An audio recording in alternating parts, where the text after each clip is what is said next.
தேசிய ஜனநாயக கூட்டணி பாரதிய ஜனதா கட்சிக்கு நீங்கள் அளிக்க வேண்டும் என்கின்ற வேண்டுகோளை வைப்பதற்காக இங்கே வந்திருக்கின்றோம் ஐயா. நம்ம எம்பி பாத்தீங்கன்னா தமிழ்நாட்டில் எந்த எம்பிக்கும் இல்லாத பெருமை உங்க எம்பிக்கு இருக்கு. ஏன்னா கொலைகார எம்பி, வேற யாருக்குமே இந்த பெருமை இல்லைங்க ஐயா.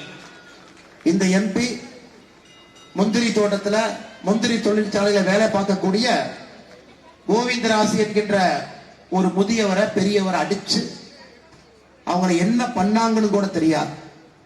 அந்த நேரத்தில் எனக்கு தெரியும், நம்முடைய மாநிலத்தினுடைய செயலாளர் அருமை தம்பி அஸ்வத்தாமன் அவர்கள் தைரியமா அதை கையில் எடுத்தார். பெட்டிஷனா எழுதினார், டிஜிபிக்கு எழுதினார், மேல எழுதினார், மத்திய அமைச்சருக்கு எழுதினார், அமித்ஷாஜிக்கு எழுதினார். பாரதிய ஜனதா கட்சியினுடைய கடலூரினுடைய மாவட்ட தலைவர் மணிகண்டனை ஆர்ப்பாட்டமே, ஆயிரக்கணக்கான சொந்தங்களை கொண்டு வந்து ரோட்டை மறிச்சு ஆர்ப்பாட்டம். சகோதரர் வினோத் செல்வம் மாநிலத்தினுடைய செயலாளர் சென்னையிலிருந்து வந்து இங்கேயே முகாம் போட்டு எஸ்பி அலுவலகத்திலிருந்து எவ்வளவு போராடிதாங்க ஐயா அவர் மேல எஃப்ஐஆரே ரெஜிஸ்டர் பண்ண முடிஞ்சது, ஒரு எஃப்ஐஆர் பதிவு செய்வதற்கு. அதன் பிறகு அப்ஸ்காண்டிங், அதன் பிறகு அவரே கோர்ட்ல சரண்டர். நான் உங்கள்கிட்ட கேட்கிற, திமுகவுடைய ஆட்சி காலத்துல அந்த முந்திரி தொழிற்சாலையில் நடந்த கோவிந்தராஜ் அவர்களுக்கு உண்மையாலுமே நியாயம் கிடைக்கும் நீங்க நினைக்கிறீங்களா? நியாயம் கிடைக்கும் நினைக்கிறீங்களா? நிச்சயமா கிடைக்காது. ஆனா கோவிந்தராஜ் அவர்களுக்கு நியாயம் கொடுக்க வேண்டியது கடலூர் பாராளுமன்றத்தினுடைய சொந்தங்கள். நீங்க நியாயம் கொடுக்கல.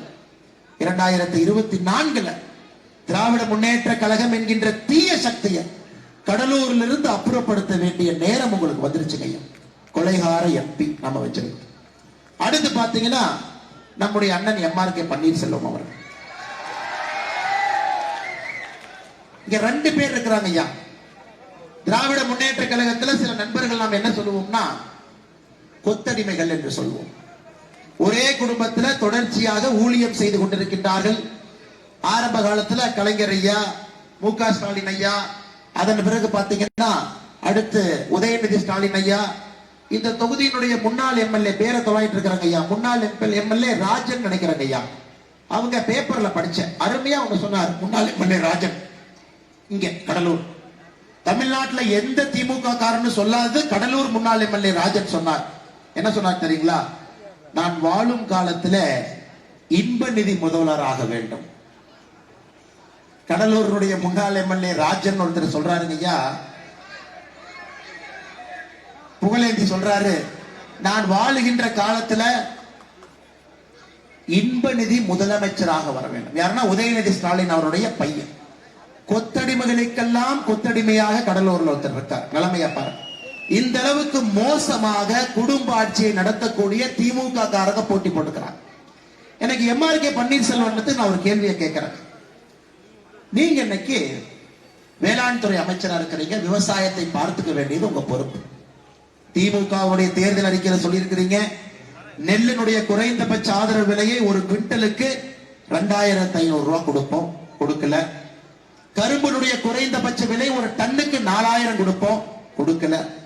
வாழைக்கு குறைந்தபட்ச ஆதரவு விலை கொடுப்போம். அண்ணே மாடு போதுங்க, அப்படியே வழி விட்டுறாங்க, அடிக்க மாட்டு அடிக்காதீங்க, அப்படியே வழி விட்டுருங்க. மாடு போற பாதையில் நம்ம தானே ரோட்டை மடிச்சு நிக்கிறோம் பாவம், அதோடைய பா. வாழைக்கு குறைந்தபட்ச ஆதரவு விலை கொடுப்போம்னு சொன்னாங்க, கொடுக்கல. இன்னைக்கு விவசாய பெருமக்கள் நெல்லை கொண்டு போனீங்கன்னா நெல் கொள்முதல் நிலையத்துல மூட்டை வைக்கிறதுக்கு இடம் இல்லை, ஒரு தார்பாய் கூட கிடையாது. மூட்டை வச்சுட்டு வந்தீங்கன்னா மலைக்கு அதே முளைச்சு நெல் மேல வந்துருது. இது எதுவுமே செய்யாத அண்ணன் MRK பன்னீர்செல்வம் அவர்கள் செஞ்ச சாதனை என்ன தெரியுங்களா? உதயநிதி ஸ்டாலின் அவருடைய பிறந்த நாள் நவம்பர் மாசம் 27ஆம் தேதி என்ன பண்ணார் தெரியுங்களா?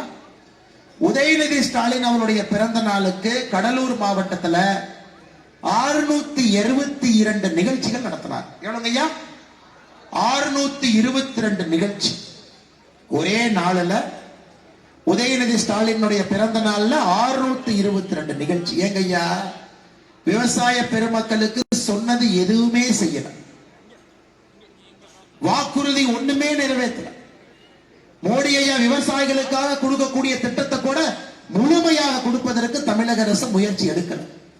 ஆனா நீங்க இந்த 30 மாசத்துல MRK பன்னீர்செல்வம் அவர்கள் செய்திருக்கக்கூடிய சாதனை என்னன்னா, உதயநிதி ஸ்டாலினுடைய பிறந்த நாள் ஒரே நாள்ல 622 இடத்துல பிறந்த நாள் விழாவை கொண்டாடி இருக்காங்க. அதை தாண்டி பிஜேபி காரங்க யாராச்சும் கேள்வி கேட்ட என்ன சொல்லுவாங்க தெரியுமா? இந்த அண்ணாமலை மட்டும் கால் வச்சு பார்க்கட்டும் கடலூருக்குள்ள அப்படின்னு பாரு.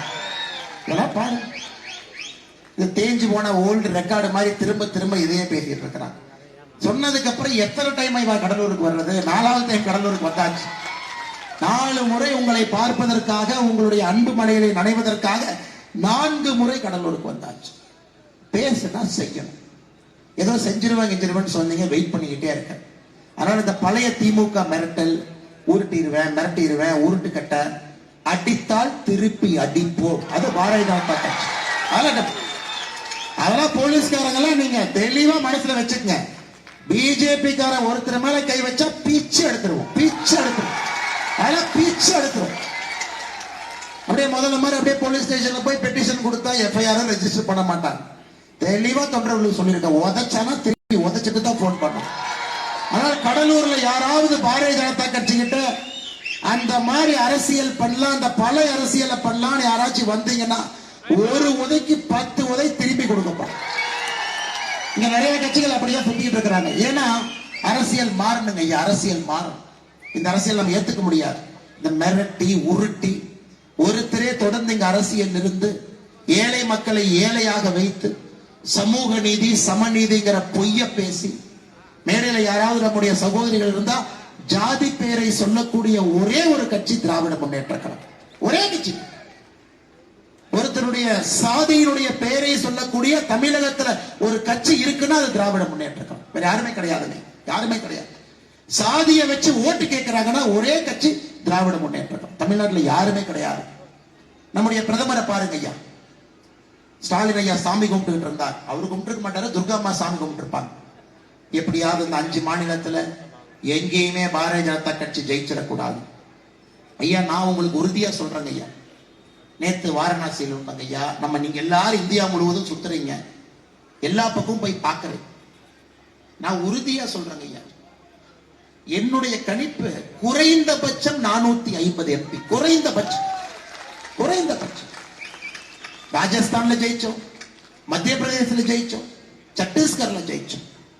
இங்க எல்லாம் பாத்தீங்கன்னா பரம்பரை கொத்தடிமைகளை போல இன்னைக்கு எம்ஆர்கே பன்னீர்செல்வம் ஏன் ஐஸ் வைக்கிறாருங்க? அவர் பையன் கதிரவனுக்கு எப்படியாச்சும் சீட்டு வாங்கி கடலூர் கொடுத்துட்டா நல்லா இருக்கும். இதான் 622 இடத்துல உதயநிதி ஸ்டாலின் பிறந்த நாளுக்கு 622 இடத்துல பிறந்த நாள் கொண்டாட்ட ஒரே நாள்ல நடத்துறீங்க. எத்தனை ஏழை பெண்மணிகள், எத்தனை விவசாயிகள் அரசனுடைய திட்டம் வராம கஷ்டப்படுறாங்க. அதெல்லாம் கண்ணுக்கு தெரியாது. எதுக்குன்னா எப்படியாவது அவருடைய பையன் கதிரவனுக்கு சீட்டு வாங்கி கொடுத்துட்டா செட்டில் ஆயிடுவார். நான் இன்னைக்கு பாரதிய ஜனதா கட்சியில சொல்றேங்க ஐயா, எப்படி நாங்கள் ராஜஸ்தான் மத்திய பிரதேஷ் சத்தீஸ்கருடைய முதல்வர்களை தேர்ந்தெடுத்தோமோ, எப்படிங்க ஐயா முதல்வர்கள் வந்தாங்க? யாரு முதல்வர் ஆவாங்கன்னு யாருக்குமே தெரியாது. அது மோடி ஐயா முடிவு பண்றது. முதல் தலைமுறை சத்தீஸ்கர்ல பழங்குடியினம் எஸ்டி, பழங்குடியினத்துல நீ முதலமைச்சர், நீங்க ராஜஸ்தான்ல முதல் முறை எம்எல்ஏ, நீங்க முதலமைச்சர். மத்திய பிரதேச அதே போல மோகன் யாதவ் அவங்க, நீங்க முதலமைச்சர். ஏன்னா நம் கட்சியை பொறுத்தவரை மட்டும்தாங்க ஐயா, ஒரு சாதாரண மனிதனை உயர்த்தி உச்சபட்ச நாற்காலியில அமர வைப்பது பாரதிய ஜனதா கட்சியினுடைய அரசியல் சித்தாந்தம். அரசியல் சித்தாந்தம். இந்த கட்சியினுடைய வளர்ச்சி அப்படிதாங்க ஐயா. 2001 அப்படித்தான் நரேந்திர மோடி அவர்கள் கொண்டு வரப்பட்டார். இன்னைக்கு மோகன் யாதவ் அவர்கள் 3 பேரை இதே மாதிரி கொண்டு வந்திருக்கும். ஏன்னா இந்த கட்சியில மட்டும்தான் அந்த கூட்டத்தில் இருக்கக்கூடிய யாரோ ஒருத்தர் பாரதிய ஜனதா கட்சியினுடைய நாளைய தலைவராகலாம், தமிழகத்தினுடைய முதலமைச்சராகலாம், கடலூருடைய எம்எல்ஏ ஆகலாம், கடலூருடைய. ஏன்னா அந்த சித்தாந்தம், அந்த ஜனநாயகம் தான் பாரதிய ஜனதா கட்சியினுடைய அடிப்படை தன்மை. ஒரு சாதாரண மனிதனை உயர்த்தி அழகு பார்க்க வேண்டும் என்று பாரதிய ஜனதா கட்சி நினைக்கிறோம். இதுதாங்க ஐயா எங்களுக்கும் பரம்பரையாக இருக்கக்கூடிய ஆண்ட கட்சிகளுக்கும் இருக்கக்கூடிய அடிப்படை வித்தியாசம். இது அண்ணன் எம்ஆர்கே பன்னீர்செல்வம் அவருக்கு இன்னும் 6 ஜென்மமானா கூட புரியாது. பாரதிய ஜனதா கட்சியினுடைய சித்தாந்தம் என்ன, எப்படி இந்த கட்சி தலைவர்களை உருவாக்குது, எப்படி இந்த கட்சி தலைவர்களை கண்டெடுக்கு, எப்படி இந்த கட்சி தலைவர்கள் மக்கள் மத்தியில் வைத்து நாட்டினுடைய வளர்ச்சிக்காக பயன்படுத்துறான். சித்தாந்தம் புரியாதுங்க ஐயா. அதனாலதான் சொல்றது, பாஜக உள்ள வந்தா காலை வெட்டிடுவேன் கையை வெட்டிடுவேங்கிற பேச்செல்லாம் பாரதிய ஜனதா கட்சியை புரியாம அவர்கள் பேசுவது. சகோதர சகோதரிகளை, இது மட்டும் இல்லைங்க ஐயா. ஒரு பக்கம் எம்ஆர்கே பன்னீர்செல்வம் அவரை பத்தி பேசுறேன், ஒரு பக்கம் புகழேந்தி அவரை பத்தி பேசுறேன், ஒரு பக்கம் உங்க எம்எல்ஏ அவங்கள பத்தி பேசுறேன். கடலூரினுடைய மிகப்பெரிய 2 மனிதர்களை தமிழ்நாடு அரசு பேசாம இருக்குங்க ஐயா. நாங்க பேசுறோம், பிரதமர் பேசிட்டார்.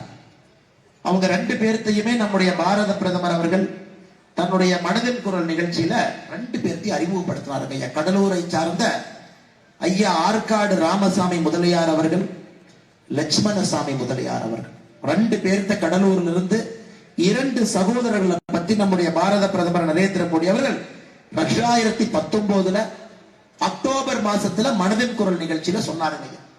இது ஒரு குழந்தையும் கூட கடலூரிலே தெரிந்து கொள்ள வேண்டும் என்பது எங்களுடைய ஆசை. இந்தியாவுக்கு சுதந்திரம் கிடைச்சது 1947. பாகிஸ்தான்காரனுக்கு நம்முடைய லட்சத்தீவு மேல ஒரு கண், லட்சதீப் தீவு.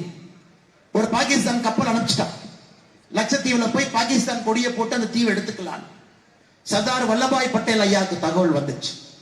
வல்லபாய் பட்டேல் ஐயா கடலூரை சார்ந்த 2 சகோதரர்களுக்கு சொல்றார். ஆற்காடு ராமசாமி முதலியார் அவர்களுக்கும் லட்சுமணசாமி முதலியாருக்கும் போன் போடுறார். உடனடியா நீங்க திருவங்கூர் சமஸ்தானம் கேரளால பேசுங்க, ஒரு பெரிய படையோட லட்சத்தீவுக்கு போங்க, பாகிஸ்தானுக்கு முன்னாடி இந்திய கொடியை நட்டு வையுங்கள். இன்னைக்கு லட்சத்தீவு நமக்கு ஒரு எம்பி இருக்கிறாங்க, இந்தியாவோடு இருக்குதுன்னா அதற்கு காரணம் கடலூரை சார்ந்த மண்ணின் மைந்தர்கள் ஆற்காடு ராமசாமியும் லட்சுமணசாமி முதலியார் ஐயா. பாருங்க எப்படிப்பட்ட பெரும். எங்க தமிழ்நாடு பாட புத்தகத்துல படிச்சிருக்கிறாமாங்க ஐயா. இப்ப முதலமைச்சருக்கு என்ன இதுன்னா, செல்ஃபி எடுத்தாருன்னா அந்த ப்ராப்பர்ட்டி அவருக்கு, அந்த சொத்து அவருக்கு. அந்த காலத்துல சொல்லுவாங்க கண்ணில் பார்த்துட்டாருன்னா அந்த சொத்து அவருதுனே. அந்த காலத்து அரசியல்வாதியை பத்தி பார்த்திருக்கோம். இன்னைக்கு முதலமைச்சர் செல்ஃபி எடுத்தா அந்த சொத்து சேலம் மாடர்ன் தியேட்டர். எவ்வளவு பெரிய ஜாம்பவான். புரட்சி தலைவர், புரட்சி தலைவி கண்ணதாசன் ஐயா, என்.டி. ராமராவ் ஐயா, இவங்களுக்கெல்லாம் அரசியல்ல வருவதற்கு முன்பாக சினிமா துறையில் அவர் தான் இடம் கொடுத்தார். அந்த இடத்துல போய் முதலமைச்சர் பிப்ரவரியில் ஒரு செல்ஃபி எடுக்கிறார். நல்லா இருக்கே பின்னாடி டவர். திமுக சும்மா இருப்பானா? 6 மாசம் கழிச்சு போறான். இந்த இடத்தை எங்களுக்கு கொடுத்துரு, நாங்க எங்களுடைய முதலமைச்சர், முன்னாள் முதலமைச்சர் கலைஞர் கருணாநிதி ஐயாவுடைய திருவுருவ சிலையை வைக்க போறோம். பாரதிய ஜனதா கட்சி கையில் எடுத்தோம். எங்க தமிழ்நாட்டில் எங்கெல்லாம் கலைஞர் நடந்து போனாரோ எல்லா இடத்துலயும் திருவுருவ சிலையை வைக்க ஆரம்பிச்ச என்ன? உங்களுக்கும் சேலமுக்கு என்னங்கய்யா சம்பந்தம்? உங்களுக்கும் மாடர்ன் தியேட்டருடைய நுழைவாயிலுக்கு என்ன சம்பந்தம்? ஏற்காடு போற ரோட்ல இருக்கு. பாரதிய ஜனதா கட்சி இதை கையில் எடுத்த பிறகு மக்கள் பிரச்சனையா மாறுறதுக்கு அப்புறம் திமுக அறிக்கை கொடுத்திருக்கிறாங்க, நாங்க அந்த பக்கம் வரவே இல்லை, எங்களை விட்டுருங்க. அதனால முதலமைச்சர் எங்கேயாச்சும் வந்து செல்ஃபி எடுத்தா கவனமா இருக்கு. அந்த அளவுக்கு இன்னைக்கு பிரச்சனை. இந்த நேரத்துல முதலமைச்சர் அவர்களுக்கு திமுக காரங்களுக்கு ஒரே ஒருத்தரை ஞாபகப்படுத்த விரும்புகிறார். கடலூர் அஞ்சலி அம்மாள் அவர். இப்படிப்பட்ட மகராசியான அம்மா 1931 சுதந்திர போராட்டத்துல சிறைக்கு போறாங்க. பெரோல்ல வர்றாங்க. இப்போ தான் செந்தில் பாலாஜி கேட்கிறார், பெரோல் கொடுங்க, பெரோல் கொடுங்க, பெரோல் கொடுங்க. அஞ்சலி அம்மாளும் பெரோல்ல வந்தாங்க. எதுக்கு பெரோல்ல வந்தாங்க? குழந்தை பிறப்புக்காக. ஜெயில போகும்போது கர்ப்பிணி 2 வாரம் பெரோல் எடுத்து வெளியே வந்து குழந்தை பெற்றெடுத்தவுடன் மறுபடியும் ஜெயிலுக்கு போறாங்க. அஞ்சலி அம்மாள் உங்க ஊருக்காரர். எவ்வளவு பெரிய ஒரு மகான். 1940 தனிநபர் சத்தியகிரகத்துல 6 மாசம் ஜெயிலுக்கு போறாங்க. இது எல்லாம் நம்முடைய குழந்தைகளுடைய பாட புத்தகத்துல எதுவும் வராதுங்க. அஞ்சலி அம்மாள் அவர்கள் வரமாட்டார்கள், ஆற்காடு ராமசாமி ஐயா வரமாட்டாங்க, லட்சுமணசாமி முதலியார் ஐயா வரமாட்டாங்க. திரும்ப திரும்ப இந்த எஃப்ஜி சூர்யா படம் நினைக்கிறேன், ரிப்பீட்னு 67 இருந்து யாரெல்லாம் வந்தாங்களோ, அண்ணாதுரை ஐயா அவங்க, கலைஞர் கருணாநிதி ஐயா அவங்க, அண்ணாதுரை அவங்க, ஸ்டாலின், எத்தனை டைமுங்க படிக்கணும். அதனால்தான் பாரதிய ஜனதா கட்சி உங்களுடைய அன்போடு ஆட்சிக்கு வரும் பொழுது 2 விஷயத்துல நம்ம உறுதியா இருக்கிறோம் ஐயா. கோவிலுக்கு வெளியே யாரெல்லாம் கோவிலுக்கு போறக்கூடிய மக்களுக்கு எதிராக இருக்கக்கூடிய அந்த வார்த்தையோடு சிலை இருக்கிறதோ அது எல்லாம் கோயிலிருந்து எடுக்கப்பட்டு பொது இடத்துக்கு போயிடும். எல்லாம் பொது இடம். கோயிலுக்கு வெளியே வைக்காதீங்க. எல்லாம் பொது இடத்துல போய் என்ன வேணுமோ வச்சு பிடிச்சவங்க பார்க்கட்டும், பிடிச்சவங்க மாலை போட்டும், பிடிச்சவங்க பன்னீர் தொளிக்கட்டும். கோவிலுடைய வாசல்ல வைப்பதற்கு அனுமதி இல்லைங்க. 2வது, உங்க ஊருடைய தலைவர்கள் பெயர் தான் உங்க ஊருக்கு வைக்கணும். கடலூரை பொறுத்தவரை அஞ்சலி அம்மாள் அவங்க பேரை தான் பேருந்து நிலையத்திற்கு, ரயில்வே ஸ்டேஷனுக்கு, நாளைக்கு ஏர்போர்ட் வந்தாலும் வைக்கணும். லட்சுமணசாமி முதலியார் ஐயா பேர் தான் இங்க வைக்கணும். திரும்ப திரும்ப தமிழ்நாடு ஃபுல்லா இதென்ன KFC அவுட்லெட்டுங்களா, கென்டக்கி ஃப்ரைட் சிக்கன் அவுட்லெட்டா, இதென்ன துணிக்கடை அவுட்லெட்டா? ஒரு ஊர்லயும் ஒரே பேரை வைக்கிறதுக்கு இதெல்லாம் துணிக்கடையா வச்சிருக்கிறேன் இல்லைங்க. அப்படி மாத்தி வச்சால் மட்டும்தான் குழந்தைகளுக்கு இந்த மண்ணின் மீது ஒரு ஈர்ப்பு வரும். நம்முடைய கல்வி முறையை முழுமையாக மாற்றி தமிழ்நாட்டினுடைய மண் சார்ந்த கல்வி முறையை பாரதிய ஜனதா கட்சி கொண்டு வரும் ஐயா. பெரிய திட்டங்களோடு நம்முடைய தலைவர்கள் நின்று கொண்டிருக்கின்றார். ஒரு அரசியல் புரட்சி பண்றதுக்கு பாரதிய ஜனதா கட்சி தயாராக இருக்கிறது ஐயா. மோடி ஐயாவுடைய நேர்பார்வை. நீங்கள் செய்ய வேண்டியது ஒரே ஒரு முறை நம்பிக்கையோடு பாரதிய ஜனதா கட்சிக்கு வாக்களிக்க வேண்டும். 2024 பாராளுமன்ற தேர்தலில் நம்பிக்கையோடு பாரதிய ஜனதா கட்சிக்கு நீங்கள் வாக்களிக்க வேண்டும். நிச்சயமாக ஒரு அரசியல் மாற்றம் தமிழகத்திலே வரும் என்கின்ற நம்பிக்கை எனக்கு இருக்கு. இன்னொரு முக்கியமான பிரச்சனை விடாம விட்டுட்டு போற பாருங்க ஐயா. இந்த ஊர்ல மட்டும்தாங்க ஐயா ஒரு பேருந்து நிலையத்தை பழைய ஆட்சி தேர்வு செய்யும். அவங்க எல்லாம் ஊரெல்லாம் சுத்தி இந்த கலெக்டர் ஆபீஸ் பக்கத்துல கூட்டமெல்லாம் நடத்தி, புதிய கலெக்டர் அலுவலகம் பக்கத்துல, கரும்பாராய்ச்சி பண்ணை பக்கத்துல பேருந்து நிலையம் அடிக்கல் நாட்டி தொடக்கமும் பண்ணியாச்சு. அதுக்கப்புறம் இவங்க வருவாங்க.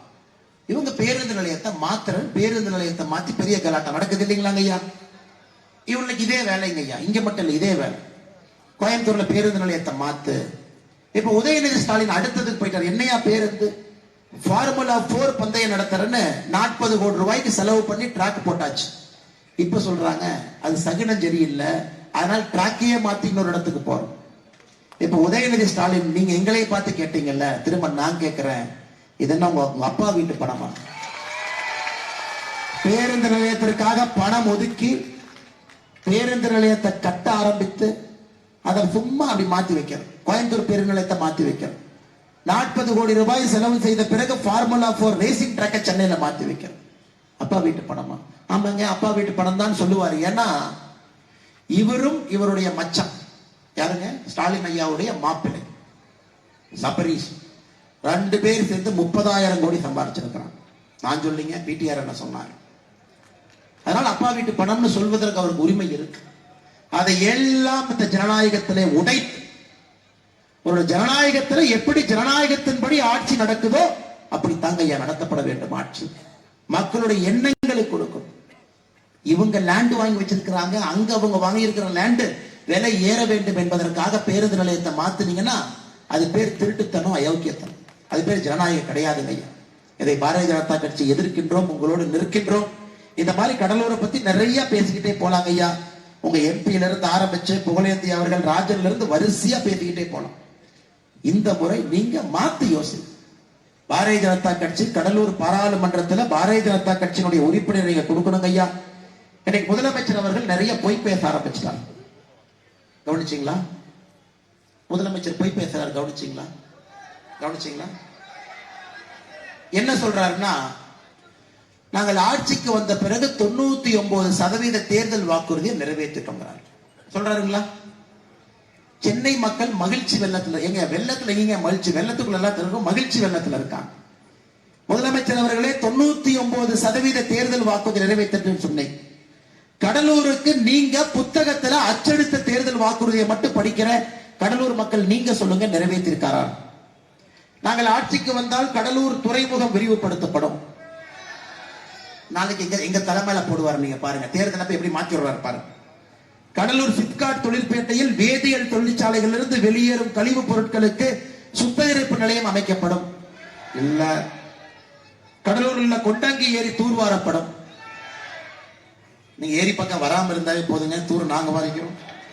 கடலூரில் அரசு பொறியியல் கல்லூரி தொடங்கப்படும். தொடங்கினாலும் கலைஞர் பேர் தான் வைப்பீங்க, தொடங்காம இருங்க. கடலூரில் கைத்தறி பூங்கா அமைக்கப்படும். கடலூரில் காகித தொழிற்சாலை அமைக்கப்படும். இந்த பஸ் ஸ்டாண்ட் லேண்ட் எல்லாம் மாத்தினதுக்கு அப்புறம் அவங்க லேண்ட் எங்க இருக்கோ அங்க அடுத்து அங்க போவாங்க. கடலூர் அரசு மருத்துவமனையில் புற்றுநோய் சிகிச்சை பிரிவு தொடங்கப்படும். கடலூரில் தகவல் தொழில்நுட்ப பூங்கா அமைக்கப்படும். கடலூரில் மீன்வள கல்லூரி தொடங்கப்படும். ஐயா சத்தியமா உங்களுக்கு கொடுத்த தேர்தல் வாக்குறுதியை தான் படிச்சேன். இல்ல ஒண்ணுமே நிறைவேற்றல. 99% எங்கெங்க நிறைவேற்றினீங்க? ஆனால் முதலமைச்சர் அவர்களுக்கு, நான் வயசுல ரொம்ப சின்ன பையன், ஒரு பேர வயசு, அவருக்கு ஒரே ஒரு அறிவுரை சொல்றேன். ஐயா, அந்த வியாதிக்கு ஒரே ஒரு மருந்து தான், நல்லா தூங்கணும். நல்லா தூங்குனீங்கன்னா அந்த மாதிரி பேச மாட்டேன். ஏன்னா அவரே சொல்றாரு, கட்சிக்கார தூங்கவே விட மாட்டேறீங்க. காலையில எந்திரிச்சா யாரு என்ன பண்ணிருப்பீங்கன்னு ஒரே பிரச்சனையில் இருக்கப்பான். முதலமைச்சர் அவர்களே, நீங்க நல்லா தூங்குனீங்கன்னா அந்த வியாதி குணமாயிடும். இந்த பொய் பேசுற வியாதி, மறந்து பேசுறது, நாங்க செய்யற திட்டத்துக்கு நீங்க ஸ்டிக்கர் ஒட்டுறது. மோடி ஐயா பணம் கொடுப்பாராமா. சென்னை வெள்ளத்துக்கு 6000 ரூபாய் கொடுத்தாருங்கம்மா. 5400 ரூபாய் மோடி ஐயா அனுப்பி வச்ச பணம். 5400 ரூபாய். இது எப்படின்னா, ரேஷன் கடையில் அரிசி நாம கொடுக்கிறோம் 34 ரூபாய், 32 ரூபாய் நாம, 2 ரூபாய் மாநில அரசு. ஆனா மஞ்சப்பை அவங்களுக்கு. சென்னை வெள்ளத்திற்கு 6000 ரூபாய் நிவாரண தொகையில 5400 ரூபாய் மத்திய அரசு. இந்த 600 ரூபாய் மத்திய அரசு வேற ஏதாவது திட்டத்துல இருந்து உருவிடுவாங்க. ஆனா பணத்தை மட்டும் இவங்க கையில கொடுக்கணும். ஐயா, நம்மை பொறுத்தவரை நிறைய பிஜேபி காரங்க சொல்லுவாங்க, அண்ணே நாமளும் பணத்தை அப்படி கொடுக்கிறோம், டிஎம்கே கார மாதிரி நாமளும் கொடுக்கிறோம், விவசாயிகளுக்கு 6000 ரூபாய் நாமளும் போய் கொடுப்போங்க, சப்சிடி கொடுப்போங்க, வீடு கட்டுற 2,65,000 ரூபாய் சப்சிடி வீடு வீட்டுக்கு போய் கையில பணமா கொடுப்பாங்க. ஆனா மோடி ஐயா ஒத்துக்க மாட்டாங்க. மோடி ஐயா என்ன சொல்றாங்க, ஏங்க இதெல்லாம் உங்க வீட்டு பணமா? அவர்கள் பணத்தை அவங்க வங்கி கணத்துல நாங்கள் கொடுக்கும் பொழுது கட்சி கடையில் என்ன வேலைங்கிறார் மோடி. அஸ்வத்தாமன் அவர்களும் வினோத் செல்வம் அவர்களும் பணத்தை நீங்க கையில கொடுங்க, அப்பதானே உங்களுக்கு பிஜேபின்னு தெரியும். மோடி ஐயா பிஜேபின்னு தெரியவே வேண்டாம், நம்ம சேவதானம் பண்றோம் எதுக்கு தெரியணும். இன்னைக்கு சென்னைக்கு நாங்க சொன்னோம் 6000 ரூபாய் வங்கி கணக்குல போடுங்கன்னா, அதற்கு அண்ணன் KN நேரு சொல்றாரு, ஏடிஎம் எல்லாம் வேலை செய்யல, கரண்ட் இல்லை. ஆனா நம்பர் 1 மாநிலமா பாருங்க. ஏங்க பீகார்ல கூட 100 ரூபாய் கொடுத்தா வங்கி கணக்குல போறோம். நீங்க பீகார்காரனை பார்த்து பான்பராக் வாங்குறீங்க. இன்னைக்கு இந்தியாவே நம்மை பார்த்து சிரித்துக் கொண்டிருக்கிறது. நம்முடைய சகோதரிகள், தாய்மார்கள் இந்த மழை தண்ணிக்குள்ள சென்னையில கியூல நின்று 6000 ரூபாய் வாங்கணுமா? திமுக அவர் ரிசர்வ் பேங்க்ல அச்சடிச்ச மாதிரி அவன் பக்கத்துல நிக்கிறான். உனக்கு இந்த 6000 ரூபாய்க்கு என்னையா சம்பந்தம்? நான் தெரியாம கேட்கிறேன். திமுக காரனுக்கு 6000 ரூபாய்க்கு என்ன சம்பந்தம்?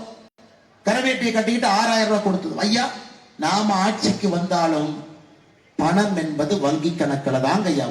உங்களை வெயில நிக்க வைக்கிற வேலை, மலைக்கு நிக்க வைக்கிற வேலையே பாரதிய ஜனதா கட்சியினுடைய சித்தாந்தம் இல்லை. உங்கள் உரிமை, உங்கள் பணம் உங்களுடைய வங்கி கணக்குக்கு உங்கள் முகம் கூட யாருக்கும் தெரியாது வந்துடும். இன்னைக்கு கடலூருக்கு மட்டும் அந்த மாதிரி எவ்வளவு வந்திருக்குன்னு பாருங்க ஐயா. கடலூருக்கு மட்டும் வீடு இல்லாதவர்களுக்கு பிரதமர் மோடி அவர்கள் 2,65,000 ரூபாய் 100% மானியத்தோடு கட்டி கொடுக்கின்ற இலவச வீடு. 68,373 குடும்பம். ஐயா, ஒரு வீடு 2 வீடு. அப்ப நீங்க 68,373 வீடுக்கு 2,65,000 கணக்கு போட்டா எவ்வளவு ஐயா பணம்? ரிசர்வ் பேங்கே கொண்டு வரணும். வங்கி கணக்கு அனுப்பிச்சாச்சு. 68,373 வீடு. குழாயில குடி தண்ணீருங்க ஐயா. குடிக்கின்ற தண்ணி குழாயில வரும். 3,91,132 வீடுகளுக்கு 100% மத்திய அரசுடைய மானியத்தோடு குடிக்கின்ற தண்ணி குழாயில வரும். திமுக சாதனை என்ன? திமுக காரங்க பஞ்சாயத்து தலைவரா இருந்தா, அண்ணே ஒரு 3000 ரூபாய் கொடுங்க. பணம் வாங்கினாங்களா இல்லையா? குழாய் தண்ணி. அண்ணே 5000 கொடுங்க, அண்ணே 10,000 கொடுங்க. ஏங்க கோயில் உண்டியிலையாங்க பணத்தை போடுறோம். இவனை கொடுங்க, திருப்பதி உண்டியில போய் போட்டு வந்துடலாம். சாமி யாராச்சும் 4 பேருக்கு சாப்பாடு. ஐயா, 100% இலவசமாக செய்ய வேண்டிய திட்டம் ஐயா. 1 ரூபாய் யாரும் பணம் வாங்க கூடாது. 100% மத்திய அரசு திட்டம். எங்க எல்லாம் திமுக உள்ளாட்சி பிரதிநிதி இருக்கிறான்னா இதுல ஒரு 3000 5000 ஆட்டையை போட்டுருக்கான். இலவச கழிப்பறை 3,07,213 வீடுகளுக்கு இலவச கழிப்பறை ஐயா. 5 லட்சம் ரூபாய் மருத்துவ காப்பீடு கடலூர்ல மட்டுமே 2,88,332 பேர் பயன்படுத்தி இருக்கிறீங்க ஐயா. 5 லட்சம் ரூபாய் காப்பீடு. 84,636 விவசாய பெருமக்களுக்கு 6,000 ரூபாய் வங்கி கணக்கு வந்திருக்குங்க ஐயா.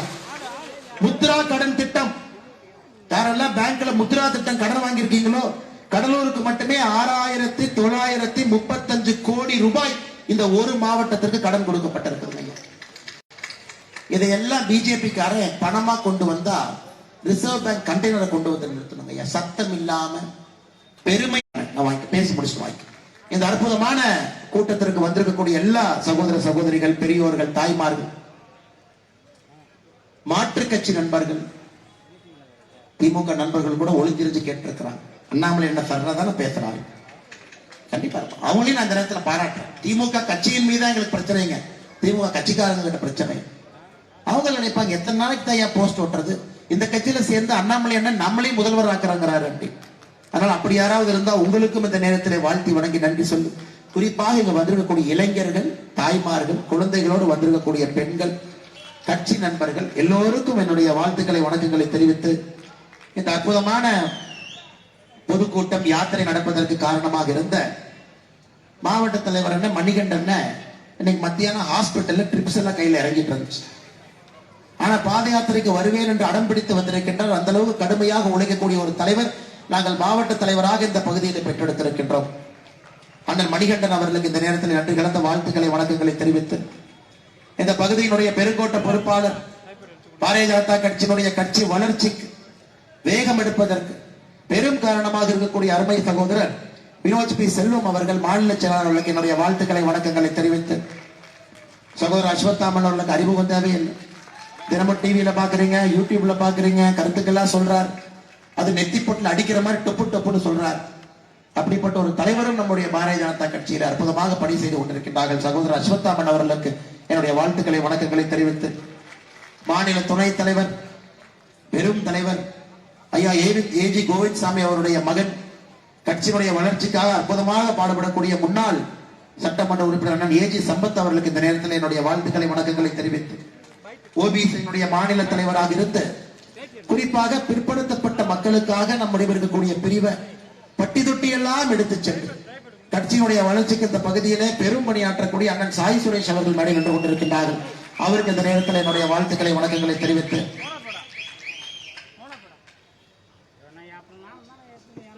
நம்முடைய ஐயா எங்களுக்கு சமூக நீதி என்பது ரத்தத்தில் இருக்கிறது ஐயா. அனைவரும் சமம் என்பது ரத்தத்தில் இருக்கின்ற ஒரு விஷயம் பாரதிய ஜனதா கட்சியினுடைய தொண்டனுக்கு தலைவருக்கு.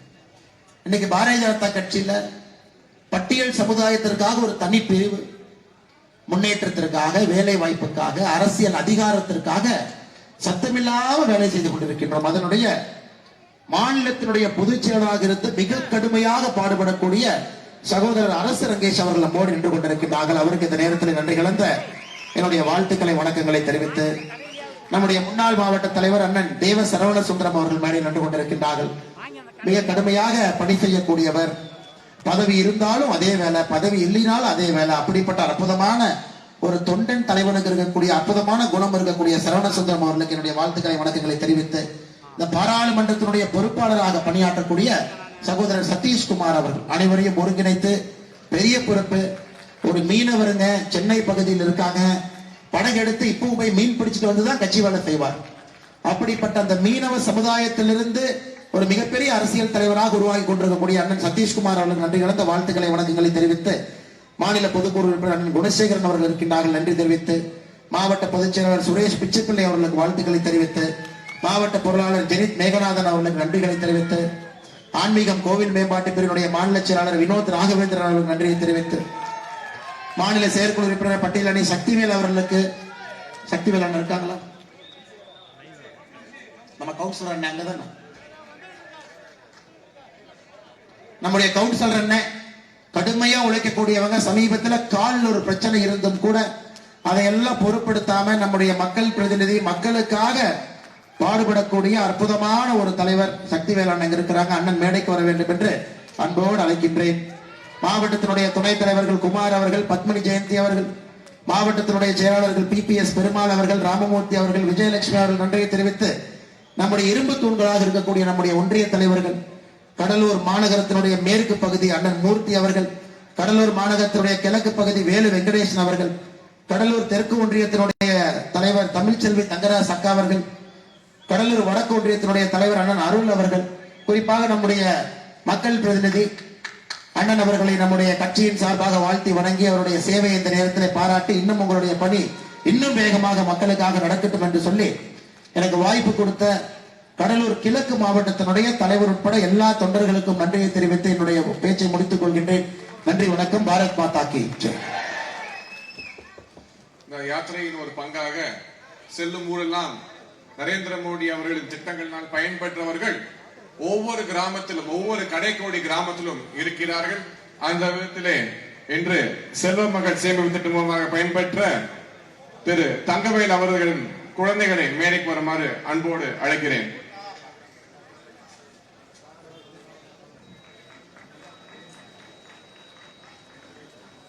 பிரதமரின் தூய்மை இந்தியா திட்டத்தின் மூலம் இலவச கழிப்பறை பெற்ற திருமதி ஜோதி அவர்களை மேடைக்கு அழைக்கிறேன்.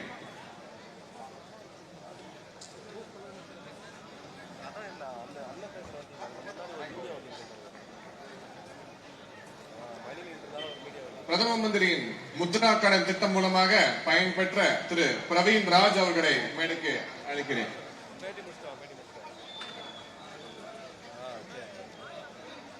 பிரதம மந்திரியின் மீன்வள மேம்பாட்டு திட்டம் மூலமாக பயன்பெற்ற திரு ஜெகன் அவர்களை மேடைக்கு அழைக்கிறேன்.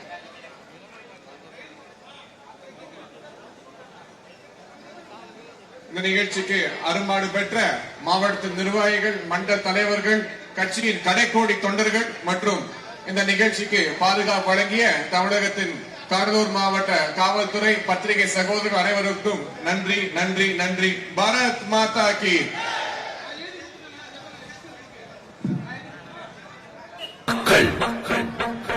என் மண், என் மக்கள், என் மண், என் மக்கள்.